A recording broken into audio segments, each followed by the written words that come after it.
Bom dia, boa tarde, boa noite, Qualinautas do Planeta, está no ar mais uma edição super especial do programa Q3 no Mundo da Excelência, seja aqui na AltV, seja no Videolog Q3, vocês que estão nos assistindo on demand. Será que comportamento pode pesar mais que desempenho? Será que isso pode acontecer? Para falar sobre esse assunto aqui com a gente hoje é a Rosana Fá Gonçalves, autora do livro Postura Profissional, Comportamento Pode Pesar Mais do que Desempenho, da editora Quality Mark. E a dica de hoje, para vocês continuarem com a gente, além do que o programa está especial, você pode levar para casa o livro do dia. Então participe com a gente que no final do programa, quem mais participar no chat vai levar para casa o livro do dia. Rosana, seja bem-vinda. Obrigada pelo convite, Sandra. Imagina, nós que agradecemos. Rosana, para começar, comportamento pode pesar mais do que desempenho? Com certeza. E muito. Como é que surgiu o livro, Rosana? Qual foi o insight que você teve para criar esse livro? Bom, eu comecei a trabalhar com moda, foi sem querer, né? Eu fui para BH e chegando lá, eu sou daqui de São Paulo, chegando lá eu resolvi montar uma loja e uma confecção. Só que um tempo depois disso, um banco, a matriz de BH, estava querendo fazer os uniformes para os funcionários dessa agência da matriz. E eu era cliente desse banco, então eu entrei nesse processo. Junto com isso, depois veio a necessidade do comportamento também, dentro das empresas. Agora, as coisas que a gente pode, o simples, o básico, né? Tem algumas empresas, por exemplo, que elas, na hora da entrevista, elas deixam, vamos supor que eu tenho que atravessar um corredor para chegar na sala da entrevista, e eles deixam de propósito uma vassoura caída no meio do caminho para ver qual vai ser a minha atitude ao passar por essa vassoura. Tipo, se eu passo pela vassoura, tipo, isso não tem nada a ver comigo, né? Ou se eu, ao passar por essa vassoura caída, eu vou me abaixar, pegar a vassoura, encostar lá na parede. Esse Mena Barreto é uma gracinha, viu? Ele tá falando assim, e se alguma candidata pegar a vassoura e sair voando? Ei, existe a possibilidade. Existe todas as possibilidades. Quando a gente fala de organização, de pessoas, principalmente, a gente pode ter tudo. Agora, Rosana, nesse mundo altamente competitivo, qual que é a importância do comportamento? Pode ser um grande diferencial na hora de você escolher um candidato? Olha, o comportamento, eu costumo dizer que não adianta a gente ter um comportamento bacana de 8 às 18. Para quem trabalha nos horários normais, que hoje os horários estão, né? Tem todas as gamas de... A gente tem que pensar também na nossa imagem, na imagem da empresa após as 18 horas. Porque hoje as empresas estão muito preocupadas com isso, porque elas levam anos e anos tentando se colocar, ter uma imagem bacana. E às vezes um profissional ele é capaz de derrubar isso tudo. A pessoa ela carrega a imagem, cada um ali está representando a imagem, a empresa na qual está trabalhando. De que forma uma briga de trânsito, por exemplo, pode refletir na imagem de uma empresa? Primeiro, né, não só a briga de trânsito, mas vamos por aí. Um exemplo. Vamos supor que eu estivesse vindo para cá, tá, dirigindo o carro, e eu tivesse um acesso de raiva porque alguém me fechou, ou alguém não me deu passagem, e eu gritasse com essa pessoa, falasse alguns palavrões, quer dizer, ou nem falasse, não vamos chegar ao extremo, que eu gritasse e ficasse nervosa, tal. De repente eu não sei com quem que eu estou falando, eu estou tendo um acesso de raiva, a gente tem que buscar o equilíbrio sempre. Eu não sei quem é que está vendo eu fazer isso. A minha imagem ali é o quê? Eu estou perdendo pontos na imagem que eu estou passando ali. E se de repente eu venho aqui, não te conheci, chego aqui, era você. Olha o climão que ia ficar esse programa. Ai, meu Deus do céu. Não é de eu ter berrado, feito... né, muita coisa durante o trânsito na fechada que você me deu ou coisa parecida. Não ia ser uma coisa esquisita. Isso pode acontecer, né? Porque ambos vêm para o mesmo lugar. Então não só isso, eu acho que um comportamento da gente dentro de um supermercado ou fazendo caminhada numa praça, eu acho que a gente tem que buscar sempre o melhor para a gente como ser humano, para se desenvolver, para progredir como ser humano. E isso, lógico, que vai refletir na vida e na carreira da gente. Com certeza. E por falar em desenvolvimento e carreira, Rosana, antigamente a gente sabe que só com inglês fluente e informática as pessoas já estavam empregadas. Muita gente já saiu da faculdade, já empregada, né? Hoje em dia isso mudou um pouquinho. Hoje em dia você precisa ser educado, você precisa ser recurso de teatro, carismático e tudo mais. Por que isso mudou? O que aconteceu? Você falou antigamente da sua época, que da minha não tinha nem informática. Quando eu me formei em 1979, é muito tempo, bastava inglês fluente para o superior. Tá tudo bem. Não existia informática ainda. Então é lógico, o mundo vai evoluindo, o mundo vai mudando e a gente tem que acompanhar isso. Sim. Muito bem. O Nelson tem uma questão aqui pra gente. Falando em moda e etiqueta no trabalho, em uma entrevista, vale a pena investir da mesma forma que os funcionários da empresa se vestem no dia a dia ou o terno pega melhor? Nem sempre o terno é o melhor. Essa pergunta é ótima, porque as pessoas acham que para uma entrevista de emprego, o homem tem que ir de terno. Às vezes, para o cargo que você está ali se candidatando, ninguém usa o terno. Então você vai ficar um ET ali. Que é um sufoco também, né? Por causa de clima, calor. É muito calor. No Brasil é muito calor. O Japão, o ano passado, deu um exemplo fantástico. No verão do ano passado. Eles fizeram uma campanha de não usar a gravata. Todos saíram para trabalhar, e os japoneses são super rigorosos, muita coisa, metódicos. E passou uma reportagem na televisão super bacana, e eles deixavam a gravata ou punham a gravata no bolso. Ou estava em casa ou estava no bolso, mas não usavam. Uma intimidade, sabe, que não pegou bem. O senhor fulano de tal está aqui querendo falar com você. Mesmo que eles tenham essa intimidade, que é natural, a coisa de brincar, de ser amigo, descontraído, mas com pessoas de fora da empresa, não. Quer dizer, essa hierarquia, ela tem que ser respeitada nesse sentido também, né? Para você tratar as coisas com profissionalismo e com educação. A gente vê isso muito em loja, em restaurante, principalmente, em comida fast food, assim. Aí, entre eles, geralmente são pessoas jovens, né?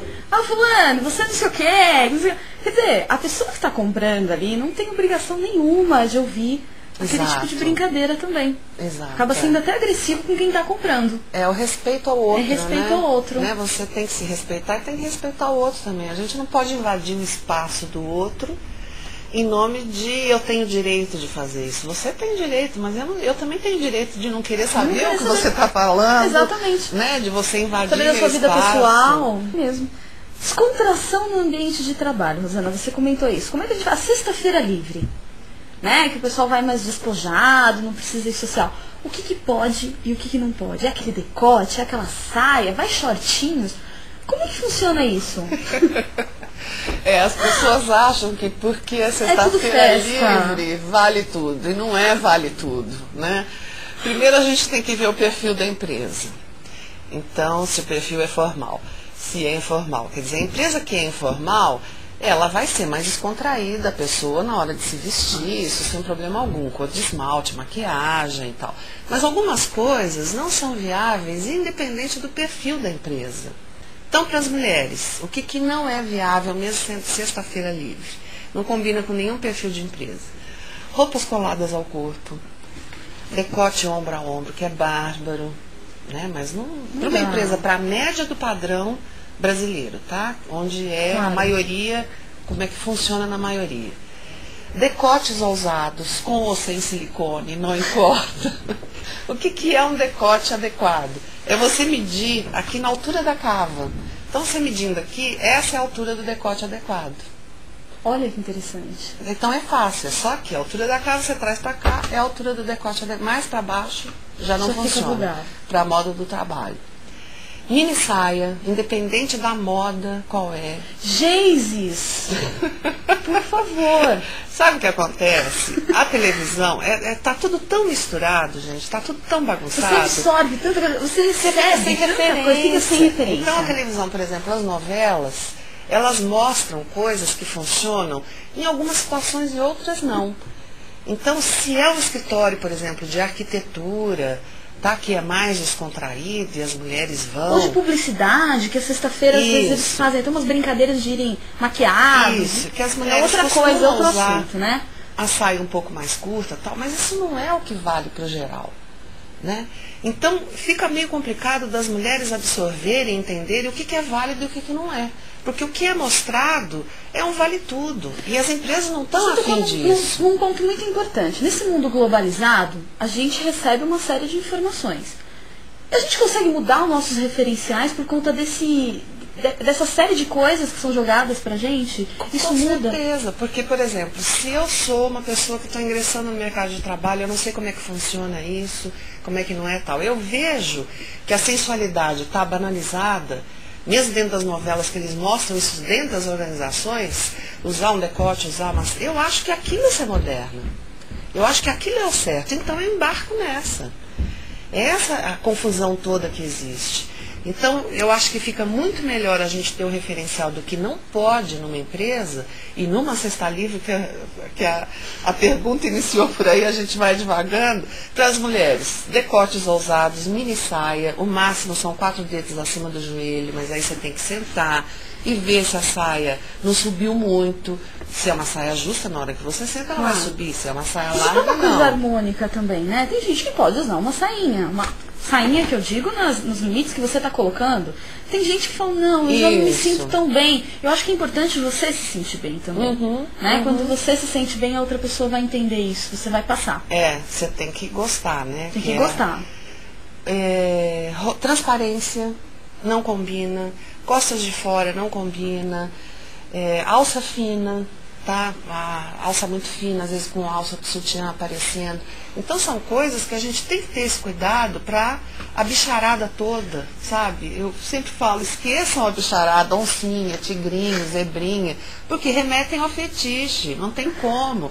Está no subconsciente das pessoas. Olha que interessante, Rosana. O Ali fala o seguinte: mas não é mais fácil abominar geral a saia? Existe calça, gente. Mas é aquilo que a gente estava falando. A pessoa precisa se sentir bem, né? Tem pessoa que com uma saia bonitinha, né? Quase no joelho e tal, vai se sentir bem, vai se sentir feminina.